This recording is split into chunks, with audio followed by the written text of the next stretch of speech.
Hello everyone, welcome back to my channel. আমি পায়েল চলে এসেছি তোমাদের সাথে একটা নতুন ছোট্ট মিনি ব্লগ নিয়ে। তো দেখতেই পাচ্ছ আমি রেডি ফেডি হয়ে বেরিয়ে পড়েছি হাতে গিফট নিয়ে, যে আজকে একটা বান্ধবীর বিয়ে আছে, তো সেখানে যাওয়ার জন্য রেডি হয়ে বেরিয়ে পড়েছি। ইতিমধ্যে আমরা পৌঁছেও গেছি, দেখতেই পাচ্ছ। এখন প্রায় বাজে 8টা। তো সকাল সকালই চলে এসেছি, যেহেতু ওর বাড়িটা একটু দূরে। এই যে সাথে ছিল আমার বান্ধবী আর বান্ধবীর ভাগ্নি ভাস্তি, তো ওদেরকেও সাথে করে নিয়ে চলে এসেছি। তো ভিতরে ঢুকতেই দেখি আমাদের বান্ধবী রেডি, এত সকাল সকাল রেডি ফেডি হয়ে। তো যাই হোক, রেডি হয়ে ও দেখছি সেলফি ভিডিও করতে ব্যস্ত, রিলস হয়তো বানাচ্ছে। তো যাই হোক, আমরা এখানে একটা ছোট্ট গিফট ওর জন্য এনেছিলাম, তো ওকে এখন খুলতে বলবো, জানি না ওর কেমন লাগবে। তো ওটাই আর কি দেখার, যে ওর রিয়াকশানটা কেমন হয়। তো চলো খুলতে বলি।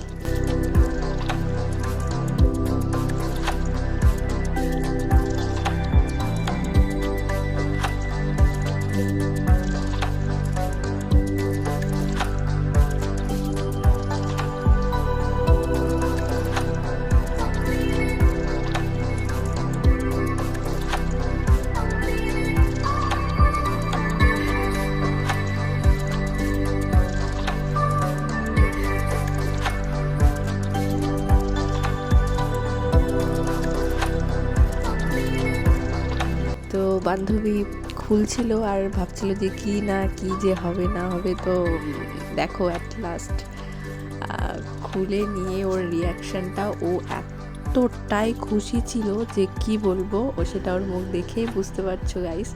তো দেখো, ওর খুব পছন্দের গোপাল, ওর ভীষণ পছন্দের গোপাল, তাই আমরা ওকে ভাবলাম যে বিয়েতে ওর জন্য গোপালই দিব।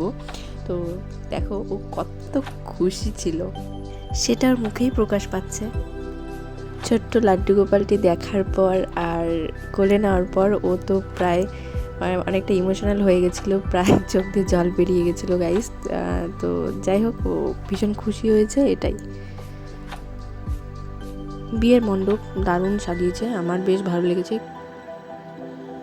তো আমি এখানে পাশে বসেছিলাম, ওই সব ফটোশ্যুট টুট হচ্ছিলো, তো সাইডে চলে আসলাম আমরা আর গ্যাঞ্জাম করলাম না ওখানটায়।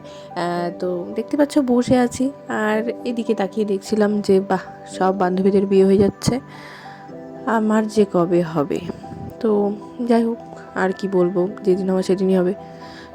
তো গাইস, কতক্ষণ আর ভেতরে বসে থাকবো, তো ভাবলাম একটু বাইরে টাইরে থেকে একটু ঘুরে টুরে আসি। তো যাই হোক, দেখতেই পাচ্ছ কত নাটক করতে করতে ঢং করতে করতে বেরোচ্ছি গাইস। তো যাই হোক, চলো বাইরে থেকে ঘুরে আসি, যে কখন বরটর আসবে না আসবে, তো বর দেখবো তারপরে। তো আমরা এখানে বেরিয়ে আসলাম, এখনও বর আসার কোনো ঠিক ঠিকানা নেই। তো সাইডে দেখলাম যে অনেকে খেতেও বসে গেছে, তো আমরা এখন খাবো না, তাই আমরা আগে কফি খেতে আসলাম। তো ওকে আগে বললাম যে তুই আগে খা, দেখ খেয়ে কেমন টেস্ট, তারপরে আমাকে বল। তো খেয়ে বললো যে দারুণ নাকি টেস্ট হয়েছে। তো আমি কফি খেলাম, একটু ফুচকা খেলাম, তারপরে আমাদের সাথে যেহেতু দুটো বাচ্চা ছিল, ওদেরও খিদে পেয়ে গেছিলো, তাই খেতে বসে গেছি, এই যে দেখতেই পাচ্ছ। তো এখন প্রায় বাজে 9:30 মতো, আমরা এখানে খেতে বসে গেছি। তো তারপরে হাতটা ধুতেই দেখি যে বরও চলে এসেছে। তো এখানে দেখতেই পাচ্ছ সব বরণ টরণের পর্ব এখানে শুরু হয়ে গেছে, এই যে দেখতেই পাচ্ছ। আর গাড়ির ভেতরে বসে আছে আমাদের বান্ধবীর বর, মানে জিজু, এই যে দেখে নাও, আর বান্ধবীর বর। তো যাই হোক, অনেক হয়েছে, রাত 10টা মতো বেজেও গেছে। বাড়িটা যেহেতু অনেকটাই দূরে, বাড়িও ফিরতে হবে আমাদের। তো বান্ধবীকে বাড়িতে ড্রপ করলাম, ড্রপ করার পরে আমাকেও এখন বাড়ি ফিরতে হবে, তাই বাড়ি যাচ্ছি এখন। তো যাই হোক, ভিডিওটা আর বড় করলাম না। থ্যাঙ্কস ফর ওয়াচিং, দেখা হচ্ছে নেক্সট ভিডিওতে। এখনকার মতো tata, bye bye, good night, by.